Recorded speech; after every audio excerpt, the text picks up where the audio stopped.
मिरजेतील टाकळी रोड इथं प्रदीप उर्फ शिव अत्नीकर यांच्यावर प्राणघातक हल्ला केल्याप्रकरणी मिरजेतील मतीन काजी, शौकत शेख, आयन लांडगे, शोयब शेख, शाकिब खान आणि एक अल्पवयीन मुलगा अशा 6 संशयितांना महात्मा गांधी पोलीस ठाण्याच्या पोलिसांनी ताब्यात घेतले।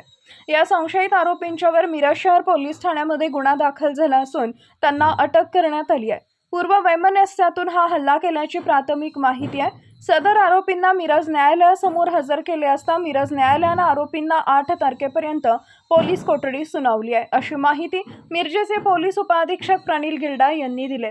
मिरजमध्ये पोलीस उपअधीक्षक प्रणिल गिल्डा हे प्रसार माध्यमांशी बोलत होते। शिव अत्नीकर यांच्यावर तलवार आणि कोयत्याच्या सहाय्याने हल्ला करून त्या ठिकाणाहून हल्लेखोर हे पसार झाले होते।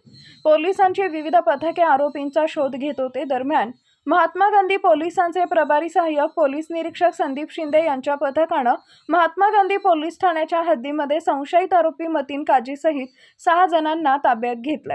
आरोपींच्यावर मिरज शहर पोलीस ठाण्यामध्ये गुन्हा दाखल करण्यात आला आहे। मिरज शहर पोलिसांनी गुन्ह्यासाठी वापरलेली 4 चाकी गाडी जप्त केली।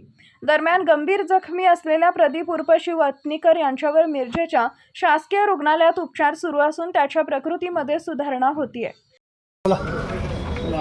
नमस्कार, मी Pranil Gilda, sub divisional police officer Miraj विभाग। आमच्याकडे दाखल गुन्हा रजिस्टर क्रमांक 206/2026 यामध्ये मिरज शहर पोलीस स्टेशन या ठिकाणी दाखल या गुन्ह्यामध्ये जखमी शिव अत्नीकर याच्यावर काही तरुणांनी धारदार शस्त्रांनी टाकळी रोड येथे हल्ला केला होता। सदर गुन्ह्याचा तपास माननीय जिल्हा पोलीस अधीक्षक श्री तुषार जोशी सर, त्यासोबतच अपर पोलीस अधीक्षिका कल्पना बारोकर मॅडम यांच्या मार्गदर्शनाखाली आम्ही करत होतो। यामध्ये स्थानिक गुन्हे अन्वेषण शाखा, मिरज शहर पोलीस स्टेशन तसेच सब डिव्हिजनमधील इतर पोलीस स्टेशन यांची पथके आम्ही तयार केली होती।